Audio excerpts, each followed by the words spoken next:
guys, welcome to our YouTube channel Study Rekna. Today we will discuss about BSc Honors Mathematics Semester 3 Discrete Mathematics. Here is the syllabus. अब हम बात कर रहे हैं order isomorphism की। ये most important topic है। Paper में ना एक क्वेश्चन इससे 100% आएगा। वो कहेगा कि आपको कि find whether it is isomorphic और नॉट। ठीक है, ये आपको पूछ सकता है कि ऑर्डर प्रिजर्विंग है कि नहीं है। तो अभी हम आगे क्वेश्चंस भी डिस्कस करेंगे। पहले हम समझ लेते हैं ऑर्डर आइसोमॉर्फिज्म क्या होता है। तो बात करते हैं ऑर्डर आइसोमॉर्फिज्म की। यहाँ से इसकी डेफिनेशन ही पढ़ते हैं। We say that P and Q are order isomorphic. हम इसको order isomorphic कहेंगे and write it as this.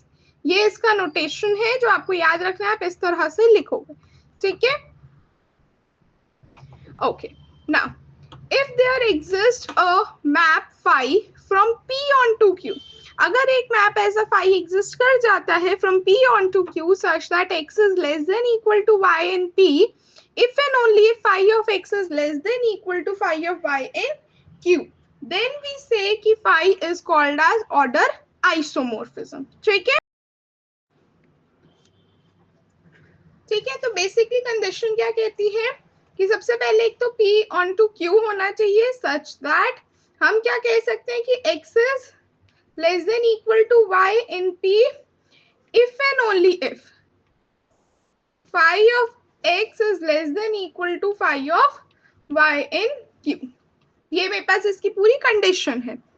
Very important point जो आपको नोट करना है, it is necessarily bijective. That means 1 to 1 and onto होगा ही होगा।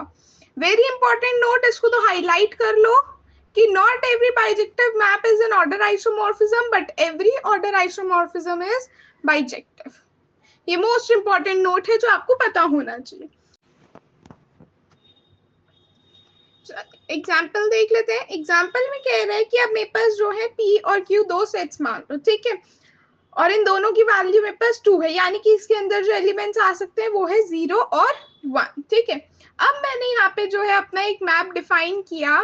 से मैंने एक मैप फाई डिफाइन कर दिया फ्रॉम P टू Q। कैसे डिफाइन कर रहे हैं मैप? मैंने कहा फाई ऑफ 0 मेरे पास 1 होगा और फाई ऑफ 1 मेरे पास 0 होगा। ठीक है, जैसे मेरे पास ये मैपिंग है 0 1 की 0 1 की, तो मैंने बोला फाई ऑफ 0 क्या होगा 1 और फाई ऑफ 1 क्या हो जाएगा 0। ठीक है, इस तरह से जो है मैंने अपनी मैपिंग डिफाइन की है।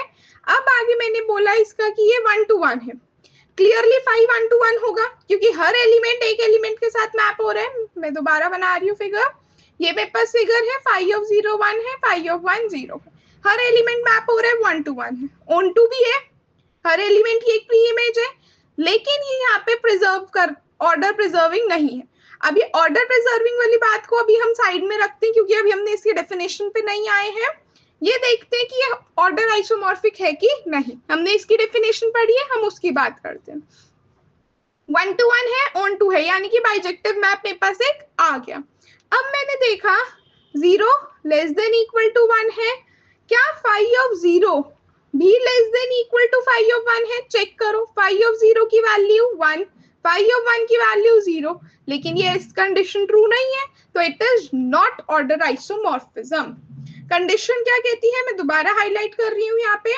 कंडीशन कहती है कि अगर x is less than equal to y है P में, it implies that phi of x should be less than equal to phi of y। ठीक है, यहाँ पे हमें वो कंडीशन होल्ड नहीं हो रही, तो हम कहेंगे ऑर्डर आइसोमॉर्फिक नहीं है। ठीक है, यहाँ पे अब देखो मैंने डिफाइन कर रखा है phi from P to Q is bijective and order isomorphism has a well defined inverse। अब अगर मेरे पास एक phi डिफाइन कर रही हूँ, एक मैप डिफाइन कर रही हूँ, वो बाइजेक्टिव है और ऑर्डर आइसोमॉर्फिज्म है, तो उसके पास अपना एक इनवर्स भी होगा। इनवर्स देखो हम कैसे बता रहे हैं, Q से P तक जाएगा, ये भी एक ऑर्डर आइसोमॉर्फिज्म बनेगा। मतलब एक मैप है, वो मेरे पास ऑर्डर आइसोमॉर्फिज्म है, तो इस मैप का इनवर्स भी जो होगा उसके पास भी क्या होगा, ऑर्डर आइसोमॉर्फिज्म होगा, वो भी ऑर्डर आइसोमॉर्फिक होगा। ठीक है, अब हम आ जाते हैं नेक्स्ट स्टेटमेंट पे जो मोस्ट इंपॉर्टेंट है। यहाँ पे अब हम जो है 3 डेफिनेशंस की बात करेंगे और इन्हीं के ऊपर बेस जो है आपको क्वेश्चंस करने में हेल्प मिलेगी। पहला कह रहे पी और क्यू मेरे पास दो ऑर्डर्ड सेट्स हैं और मैंने एक मैप फाई डिफाइन किया फ्रॉम पी टू क्यू। अब हम इसको ऑर्डर प्रिजर्विंग कब कहेंगे? अभी मैंने ऊपर आपको बात एक टर्म बोली थी कि प्रिजर्व द ऑर्डर नहीं है उस पर्टिकुलर क्वेश्चन में। अब ऑर्डर प्रिजर्विंग की कंडीशन क्या कहती है? वो कहती है अगर x is less than equal to y है p में, then it implies phi of x is less than equal to phi of q। यहाँ पे एक चीज करेक्ट कर देना, ये इफ एंड ओनली है, ठीक है। हाँ, अब इसकी अभी हमने कंडीशन क्या पढ़ी कि अगर x is less than equal to y है p में, इन p if and only if phi of x is less than equal to phi of y in q। यहाँ पे अब वो चीज क्या कह रहे हैं कि आपको इसको हटा देना, इफ एंड ओनली इफ को आपको रखना है कि इट इम्प्लाइज, तो ये जो है ऑर्डर प्रिजर्विंग बनेगा। तो यहाँ पे अगर मैं इस पर्टिकुलर क्वेश्चन की बात करूं, यहाँ पे क्योंकि यहाँ पे क्लियर ही है ये ऑर्डर आइसोमॉर्फिज्म ही नहीं था, क्योंकि 0 1 से छोटा है, लेकिन phi of 0 is not less than equal to phi of 1, ठीक है, तो इसलिए ऑर्डर प्रिजर्विंग नहीं है, ठीक है। अब हम आगे चलते हैं ऑर्डर एम्बेडिंग पे। अच्छा, ऑर्डर प्रिजर्विंग को ना हम मोनोटोन भी बोलते हैं, बट ये मोनोटोन वाला वर्ड कहीं नहीं आएगा, आपके पास हमेशा ऑर्डर प्रिजर्विंग आएगा। सेकेंड आ जाते हैं ऑर्डर एम्बेडिंग की। ऑर्डर एम्बेडिंग का सिंबल ये वाला है, इसको नोट कर लेंगे, ठीक है। इसमें क्या कहता है कि अगर x is less than equal to y है p में, if and only if phi of x is less than equal to phi y in q। Condition समझ रहे हो? सब में सेम है, बस कहीं पे if and only if आ रहा है, कहीं पे imply का आ रहा है, ठीक है। जैसे यहाँ पे मेरे पास क्या आ गया, if and only if, ठीक है, और इसकी कोई दूसरी कंडीशन नहीं है। समझ में आई बात? तो ये वाली कंडीशन अगर होल्ड करेगी तो ऑर्डर एम्बेडिंग होगा, ठीक है। अब अगर मैं ऑर्डर एम्बेडिंग के लिए एग्जांपल लूं, तो चलो भी हम आगे एग्जांपल्स करेंगे, उसमें देखते हैं। Order isomorphism if it is an order embedding which maps p onto q। तो ऑर्डर आइसोमॉर्फिज्म कब होगा? जब ऑर्डर एम्बेडिंग भी होगा और p onto q भी होगा, ठीक है। क्वेश्चंस करते हैं, ज्यादा अच्छा समझ पाओगे। पहले क्वेश्चन पे आ जाते हैं, पहले देख लो क्वेश्चन फॉर्मेट क्या होगा। In which of the following cases is the map phi from p to q order preserving. वो पूछ रहा ऑर्डर प्रिजर्विंग है कि नहीं है। अब यहाँ पे इस पर्टिकुलर केस में मैंने देखो तीनों चीजें की है, ऑर्डर प्रिजर्विंग भी निकाला है, 1 1 भी किया है, ऑन 2 भी किया है, ठीक है। बट आपको पेपर में जितना पूछा जाए उतना करेंगे। अब हमारे पास यहाँ पे सेट क्या डिफाइंड है? सेट मेरे पास यहाँ पे डिफाइंड है p और q, ठीक है। ये दोनों इक्वल है और दोनों ही क्या है, इंटीजर्स और usual less than equal to के अंडर डिफाइंड है। मेरे पास क्या है, फाई ऑफ x किसके इक्वल है, x प्लस 1 के। ऑर्डर प्रिजर्विंग की कंडीशन बताओ क्या होती है? अभी हमने बोली कि अगर x is less than equal to y है p में, it implies then phi of x is less than equal to phi of y in q। Condition याद हो गई? फटाफट से देख लो कि क्या ऐसे होल्ड हो रहा है कि नहीं। हमने मान लिया कि x is less than equal to y है। मेरे पास क्या डिफाइंड है, मेरे को डिफाइंड है phi of x is equals to x plus 1। तो मैंने मान लिया यहाँ पे x प्लस 1 दोनों तरफ प्लस 1 कर दिया, तो मेरे पास कुछ इस तरह का बन गया। और ये चीज मुझे डिफाइंड है एज पर क्वेश्चन की ये फाई ऑफ x है, ठीक है। तो ये यहाँ पे ये फाई ऑफ y आ जाएगी, कंडीशन होल्ड्स, तो ऑर्डर प्रिजर्विंग है, ठीक है। प्रॉपर स्टेप्स में यहाँ पे कर रखा है। 1 to 1 पे आओ। 1 to 1 की कंडीशन क्या कहती है? आप कुछ भी ले लो, either say phi of x is equals to phi y, then it implies x is equals to y। कैसे कर सकते हैं हम इस चीज को? देखो मैंने कह दिया यहाँ पे, मैंने कहा से फाई ऑफ x मैंने इक्वल मान लिया फाई ऑफ y के, ठीक। फाई ऑफ x मेरे पास कैसा डिफाइंड है, x plus 1। Phi of y कैसा डिफाइंड है, y प्लस 1। दोनों में प्लस 1 कैंसिल हुआ, x is equals to y आ गया, हेंस 1 to 1 भी हो गया। ऑन 2 के लिए हम क्या कहते हैं?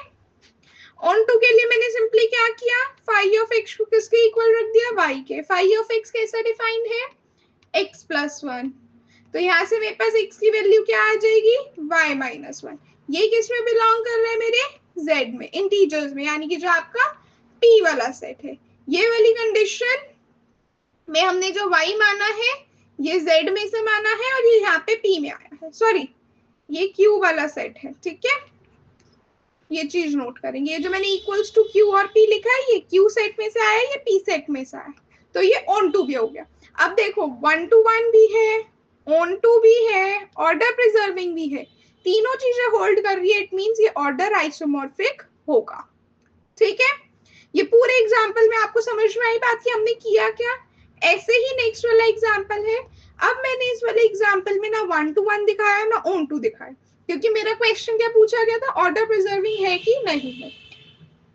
और ऑर्डर प्रिजर्विंग के लिए मुझे कंडीशन पता है कि अगर x is less then, sorry, condition मुझे क्या पता है ऑर्डर प्रिजर्विंग की, कि if x is less than equal to y in p, it implies phi of x is less than equal to phi of y in q। ये condition मुझे पता है, इस कंडीशन पे ही मैं अपना क्वेश्चन सॉल्व करूंगी। अब मेरे पास p और q दोनों सेट्स कैसे हैं कि n नॉट, जहां पे डिविजिबिलिटी के अंडर अब हम बात कर रहे हैं, और मेरे पास phi of x किसके इक्वल है, nx के। n क्या है, कोई भी एक नंबर है जो इस n नॉट उस पे बिलोंग कर रहा है। हमने क्या किया, हमने कंडीशन लिखी x is less than equal to y। मुझे वैसे इस चीज को याद रखना है कि मेरे पास phi of x वो कैसे डिफाइन करके दे रहा है। मेरे को उसने phi of x कैसे डिफाइन किया, ऐसे, मैंने x is less than equal to y माना एज पर आवर कंडीशन। अब phi of x क्या है, nx है, तो मैंने दोनों तरफ n से मल्टीप्लाई कर दिया, ताकि अब मैं इस nx को क्या कह सकती हूँ, phi of x, इसको क्या कह सकते हैं ny को, phi of y। तो ये ऑर्डर प्रिजर्विंग हो गया। ठीक है, बहुत सिंपल से है, बस थोड़ी सी प्रैक्टिस करनी है और फिर आप इजीली कर पाएंगे। जो अभी हमने क्वेश्चन किया उसमें क्या था कि हमारे पास जो था नॉर्मली सेट्स फॉर्म में गिवन था कि ये सेट है, इसमें ऐसा करना है। अब हमें कुछ नहीं गिवन, हमें जो है एक डायग्राम गिवन है, हैशर डायग्राम। अब इस डायग्राम से हमें चेक करना है कि ये ऑर्डर प्रिजर्विंग है कि नहीं है। ठीक है, वो अब हम कैसे चेक करेंगे, देखो सबसे पहले तो आप अपना डायग्राम देखो, आपको चेक क्या करना है, ऑर्डर प्रिजर्विंग, उसकी कंडीशन नोट कर लो कि अगर x less than equal to y होगा p में, if and only if, sorry हम ऑर्डर प्रिजर्विंग पे हैं तो सिर्फ इम्प्लाई की कंडीशन रहेगी, it implies phi of x is less than equal to phi y in q। अब यहाँ से ये जो p और q वाली बात है ना, वो यहाँ से डायग्राम से आप ज्यादा अच्छा समझ पाओगे। देखो ये मेरे पास p सेट हो गया, ये मेरे पास q सेट हो गया। अब मैंने क्या बोला, x is less than equal to y, तो एज पर दिस डायग्राम मैं कह सकती हूँ कि a is less than equal to b in p वाले सेट में या p वाले डायग्राम में मेरे को ये चीज दिख रही है।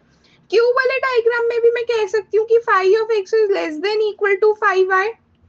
इस चीज को मैंने लिख दिया इन q, क्योंकि इसमें दिख ही रहा है phi of x नीचे, phi of y ऊपर है, तो मेरी ये वाली कंडीशन होल्ड कर रही है। मैं क्या कह दूंगी, thus it is order preserving। बस खत्म, देखो मैंने प्रूव कर दिया ऑर्डर प्रिजर्विंग। करना क्या है, कंडीशन लिखनी है, कंडीशन पता होनी चाहिए। कंडीशन लिखी, डायग्राम में देखा और कर दिया। ठीक है, नेक्स्ट एग्जांपल पे आ जाते हैं। नेक्स्ट एग्जांपल में कंडीशन सेम है। अब हम देखो p वाले सेट में मैं कह सकती हूँ कि a is less than equal to b in p, phi of y is less than equal to phi of x। But जबकि हमारी कंडीशन क्या कहती है, कंडीशन देखो, x should be less than equals to y in p, it implies phi of x should be less than equal to phi of y in q। यहाँ condition उल्टी पड़ गई। हमारे को डायग्राम के हिसाब से क्या समझ में आ रहा है कि यहाँ पे a तो b से छोटा है, ये कंडीशन ठीक है, लेकिन phi of x तो ऊपर आ रहा है ना और phi of y नीचे आ रहा है, तो ये तो कंडीशन उल्टी हो गई, तो ये फॉल्स हो गया, तो it is not order sorry not order preserving. ठीक है, तो आपने देखा हम किस तरह से दिखा रहे हैं।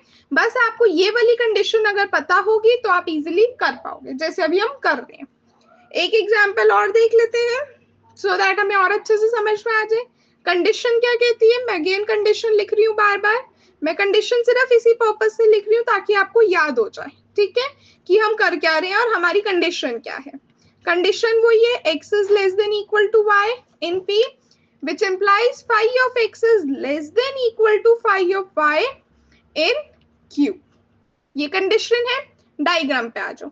पेपर में भी अगर क्वेश्चन आता है तो पहले अपनी कंडीशन लिखना, फिर डायग्राम को देखना।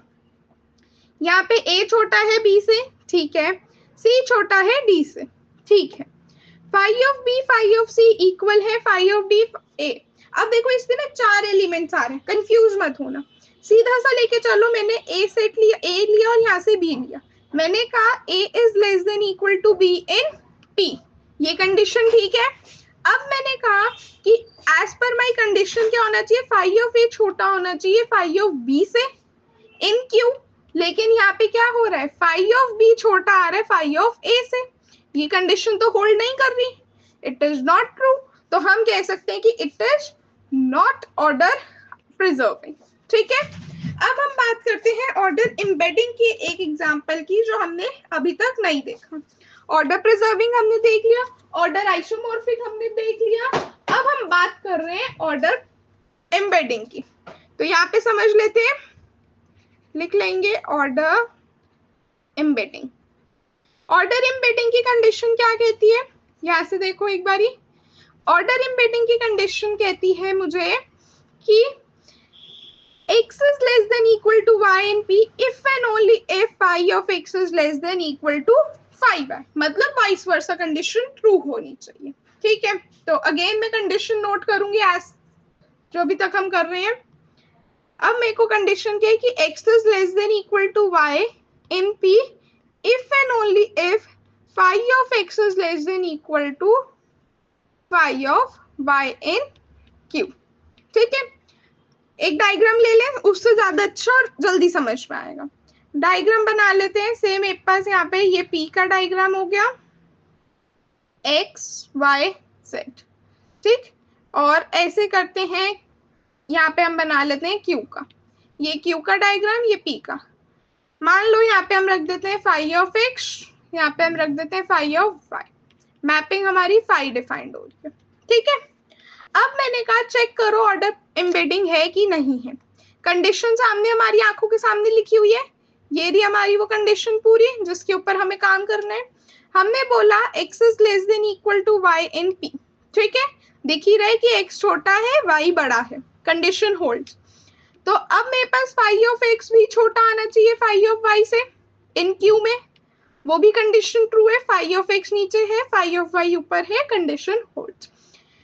बट यहाँ पे अब है इफ एंड ओनली इफ, तो क्या फाई ऑफ x छोटा है फाई ऑफ y से, यस। तो इसका मतलब x भी छोटा है y से, होल्ड कर रहा है। अच्छा दूसरा केस लेते हैं कि जब x छोटा है z से, तो x is less than equal to z in p। मान लो यहीं पे मेरे पास फाई ऑफ z डिफाइंड है, तो मेरे पास फाई ऑफ x छोटा आ रहा है फाई ऑफ z से इन q, ये भी कंडीशन ट्रू हो रही है। उल्टा जाऊं मैं, क्योंकि इफ एंड ओनली इफ है, मुझे कन्वर्स भी करके देखना है।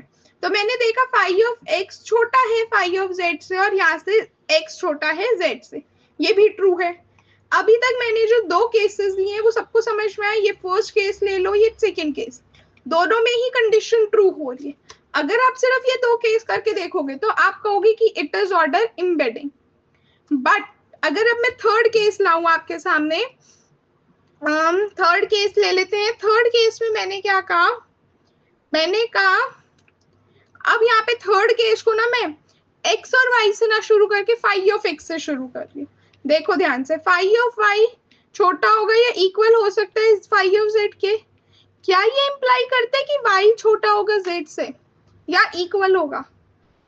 ये कंडीशन फॉल्स हो गई, तो इसका मतलब it is not order embedding.